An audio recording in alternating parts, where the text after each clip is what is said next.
everyone, welcome back to another chapter book read along with James and the Giant Peach by Roald Dahl. We are reading chapters 29 through 32 today. So, look how close we are to the end. Look at that. That's pretty close. So here's the beginning. Here's the end. Woo! We're getting there. So, let's do a very quick review. I would like you to pause the video and go through it real quick with the people you are watching this with to see what you remember about our book. So, are you gonna pause it? All right, here is my quick review. James Henry Trotter is our main character. He lives with his mean aunts, Aunt Sponge and Aunt Spiker, until this gentleman came with some magic.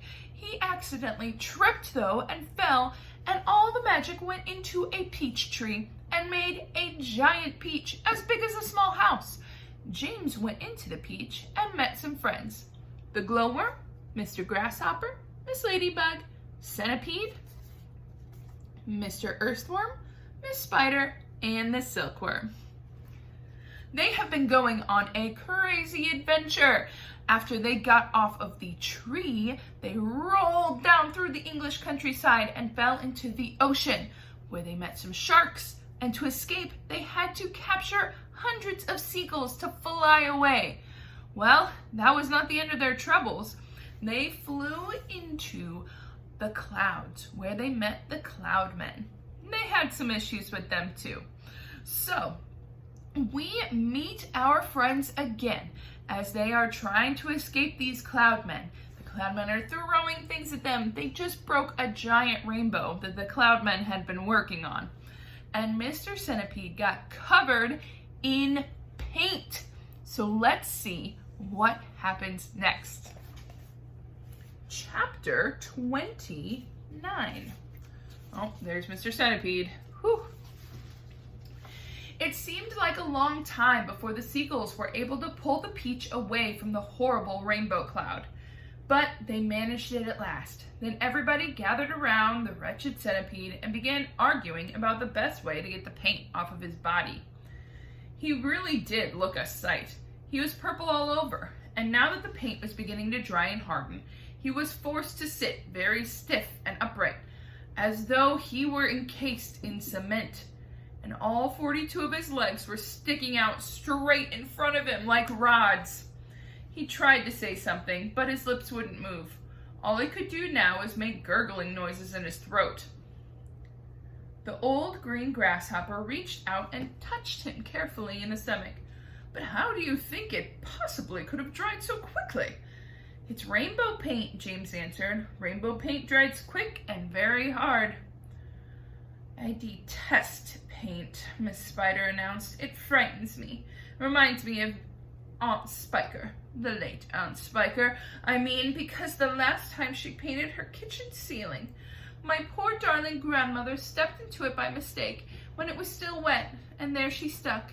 And though all through the night I could hear her calling to us, saying, "Help, help, help," it was heartbreaking to listen to her. But what could we do? Not a thing until the next day when the paint had dried. And of course we all rushed over to her and calmed her down and gave her some food. Believe it or not, she lived for 6 months like that, upside down on the ceiling with her legs stuck permanently in paint. She really did. We fed her every day. We brought her fresh flies straight from the web. And then on the 26th of April at last, Aunt Sponge, the late Aunt Sponge I mean, happened to glance up at the ceiling. She spotted her. "A spider!" she cried. "A disgusting spider! Quick, fetch me a mop with a long handle!" And then, oh, so awful, I can't bear to think of it. Miss Spider wiped away a tear and looked sadly at Centipede. "You poor thing," she murmured. "I do feel sorry for you." "It'll never come off," the earthworm said brightly. "Our Centipede will never move again. He will turn into a structure, and we shall be able to put him in the middle of the lawn with the bird bath on top of his head." "We could try peeling him like a banana," the old green grasshopper suggested. "Or rubbing him with sandpaper," the ladybug said. "Now, if he stuck out his tongue," the earthworm said, smiling a little, for perhaps the first time in his life, If he stuck out his tongue really far, we could catch a hold of it and start pulling. If we pulled hard enough, we could turn him inside out, and he would have a new skin. There was a pause while the others considered this interesting proposal. I think, James said slowly, I think the best thing to do... Then he stopped. What was that? He asked quickly. I heard a voice. I heard someone shouting. Then they all raised their heads, listening. Chapter 30. Shh! There it is again! But the voice was too far away for them to hear what it was saying. It's a cloud man, Miss Spider cried. I just know it's a cloud man. They're after us again.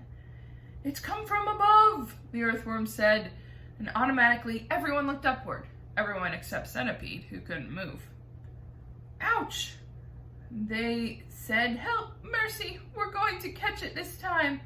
For what they saw, swirling and twisting directly over their heads, was an immense black cloud. A terrible, dangerous, thundery-looking thing that began to rumble and roar, even as they were staring at it. And then, from high up on the top of the cloud, a faraway voice came down to them once again. This time, it was loud and clear. On with the faucets! It shouted. On with the faucets! On with the faucets!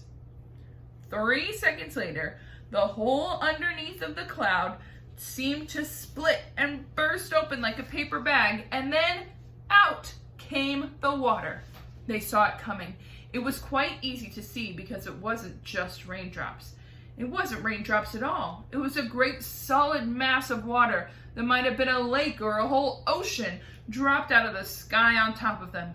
And down it came, down, down, down, crashing first onto the seagulls and then onto the peach itself, while the poor travelers shrieked with fear and groped around frantically for something to catch hold of. The peach stem, the silk strings, anything they could find. And all the time the water came pouring and roaring down upon them, bouncing and smashing and sloshing and slashing and swashing and swirling and surging and whirling and gurgling and gushing and rushing and rushing. And it was like being pinned down underneath the biggest waterfall in the world and not being able to get out. They couldn't speak, they couldn't see, they couldn't breathe. And James Henry Trotter, holding on madly to one of the silk strings above the peach stem, told himself that this must surely be the end of everything at last. But then, just as suddenly as it had started, the deluge stopped. They were out of it, and it was all over. The wonderful seagulls had flown right through it and come out safely on the other side. Once again, the giant peach was sailing peacefully through the mysterious moonlit sky. I'm drowned, gasped the old green grasshopper, spitting out water by the pint. It's gone right through my skin, the earthworm groaned. I always thought my skin was waterproof, but it isn't, and now I'm full of rain. Look at me, shouted the centipede excitedly. It washed me clean, the paint's all gone, I can move again. That's the worst news I've heard in a long time, the earthworm said. The centipede was dancing around the deck and turning somersaults in the air and singing at the top of his voice, oh, hooray for the storm and the rain, I can move, I don't feel any pain, and now I'm a pest, the biggest and best, the most marvelous pest once again. Oh, do shush, the old green grasshopper said. Look at me, cried the centipede, look at me, I'm freed, not a scratch, nor bruise, nor bleed. To his grave this fine gent they all thought they had sent, and very near went, oh, I very near went, but they sent quite the wrong centipede. Chapter 31. How fast we are going all of a sudden, the ladybug said. I wonder why. I don't think the seagulls like this place any better than we do, James answered. I imagine they want to get out of it as fast as they can. They got a bad fright in the storm we've just been through. Faster and faster flew the seagulls, skimming across the sky at a tremendous pace, with the peach trailing out behind them. Cloud after cloud went by on either side, all of them ghostly white in the moonlight, and several more times during the night, the travelers caught glimpses of cloud men moving around on top of these clouds, working their sinister magic on the world below. Once they passed a snow machine in operation, with the cloud men turning the handle and a blizzard of snowflakes blowing out of the great funnel above. They saw huge drums that were used for making thunder, and the cloud men beating them ferociously with long hammers. There's the snow machine, the blizzard coming out. They saw the frost factories and the wind producers and the places where cyclones and tornadoes were manufactured and sent spinning down toward the earth. And once, deep in the hollow of a large billowy cloud, they spotted something that could have only been a cloudman's city.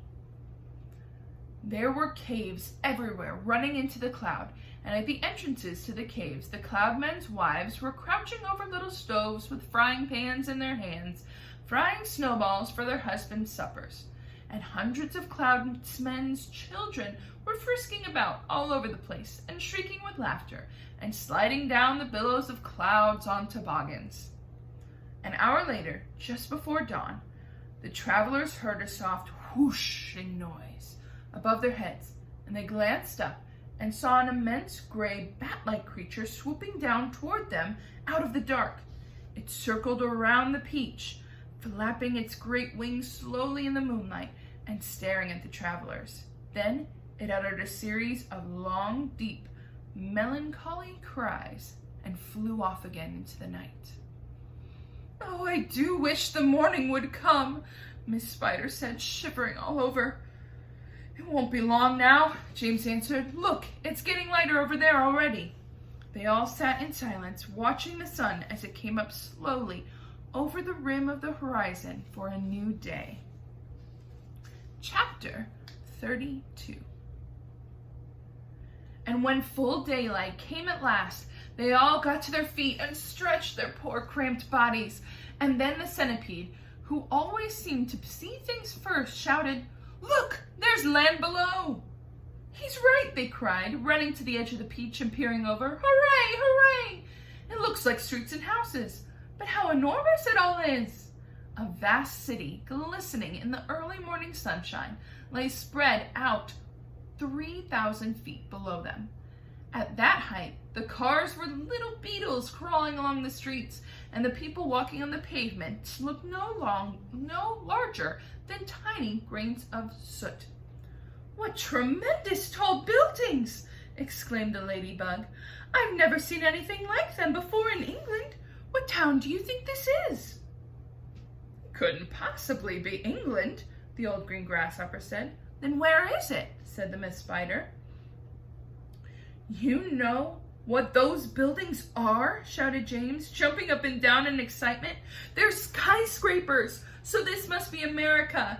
And that, my friends, means that we crossed the Atlantic Ocean overnight." "You don't mean it," they cried. "It's not possible. It's incredible, unbelievable." "Oh, I've always dreamed of going to America," cried the centipede. "I had a friend once who—" "Be quiet," said the earthworm. "Who cares about your friend? The thing we've got to think about is how on earth are we going to get down to Earth?" "Ask James," said the ladybug. I don't think that should be very difficult," James told them. "All we'll have to do is cut loose a few seagulls. Not too many, mind you, but just enough so that the others can't quite keep us up in the air. And then down we'll go, slowly, gently, until we reach the ground. Centipede will bite through the strings for us, one at a time. And that is where we will end for today. All right, those were chapters 29 through 32. So let's do a quick discussion of those pages we just read. Describe the problem that the centipede is facing at the beginning of these chapters.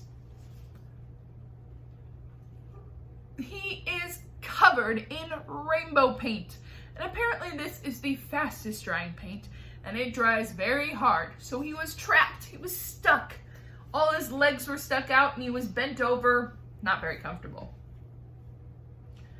Describe their next problem and how they planned to escape.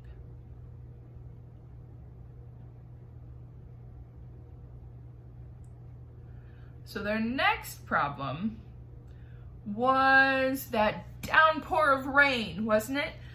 I don't really think they planned to escape because no one could think.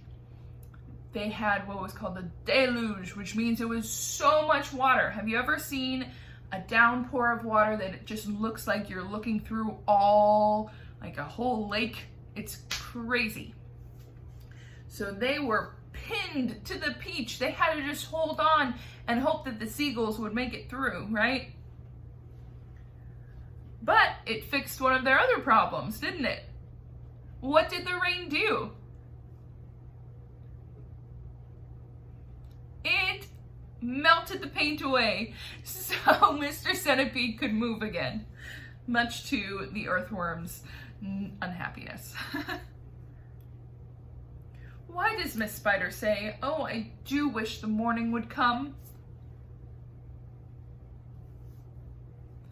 She and all the others have had a long night, haven't they?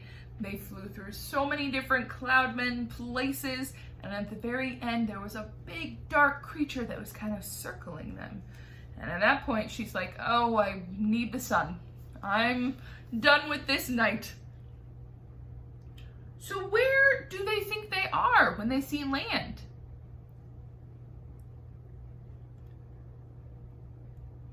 What clues did they use to figure it out? At first they were pretty confused, weren't they? Miss Ladybug said, "Where in England has that tall of buildings?" And James said, "No, it must be America," because there were, skyscrapers, a lot of very tall buildings, lots of lights. I think we're gonna see exactly where in America in our next chapters. So what's their plan for getting down?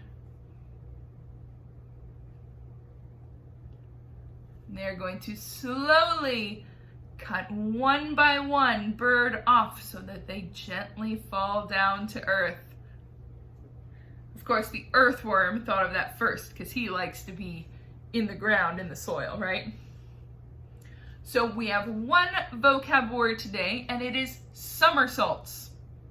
So a somersault is usually a gymnastics move in which somebody goes around in a circle. So if you have ever watched the Olympics, they'll do a somersault on the ground or on one of those long bars. It's pretty cool. But Centipede was so excited that he was just doing somersaults, rolling around.